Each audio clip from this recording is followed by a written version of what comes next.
Punxsutawney Phil is easily the most famous groundhog in the world. Phil lives in the small U.S. town of Punxsutawney, Pennsylvania, and is cared for by the townspeople. However, every February 2nd, Phil is placed in the ground at Cobbler's Knob, where he carries on a tradition that is over 100 years old. Many people believe the length of the winter can be predicted on this day, called Groundhog Day. It is said that on this day, when Phil emerges from his hole, if he sees his shadow, there will be 6 more weeks of winter weather. If Phil does not see his shadow, spring will arrive early. Can the duration of winter really be predicted by a groundhog? Probably not, but the town has a great time celebrating this tradition. Coco was a famous gorilla who used human sign language. Coco was taught sign language by psychologist Penny Patterson when Coco was just a baby. Patterson was studying whether gorillas could be taught to communicate. Although the study was only supposed to last a couple of years, Patterson and Coco developed a lifelong bond and worked together ever since.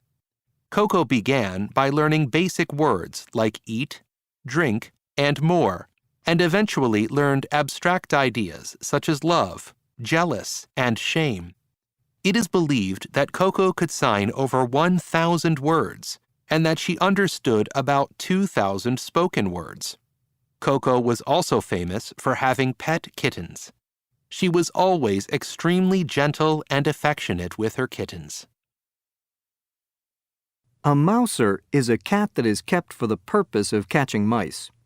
In England, there has been a mouser at the Prime Minister's residence for centuries. The most popular of these cats was a stray named Humphrey, who, in 1989, was the first cat to receive the official title Chief Mouser to the Cabinet Office. His care cost £100 and was paid from the department's budget. It was said to be far cheaper than the fees previously paid to exterminators. Humphrey, who was beloved in the UK, retired in 1997. One day in 1969, John Rendell and Anthony Burke saw a real live lion cub in a London department store window. Feeling that a lion should not be kept this way, they bought him and took him home to live in Rendell's basement.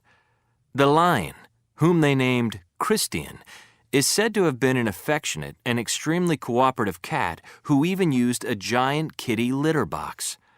Christian was pampered. He was brought on drives, strolls through the neighborhood, and even to restaurants.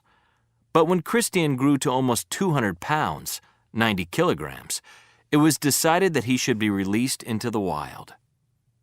Christian was brought to Africa, where he adapted to life in the wild and eventually became the leader of a group of lions. A year later, Rendell and Burke traveled to Africa to say goodbye. They were warned that Christian would not remember them. However, when Christian saw his old friends, he ran towards them, stood on his back legs, and joyfully gave each of them a long and loving embrace.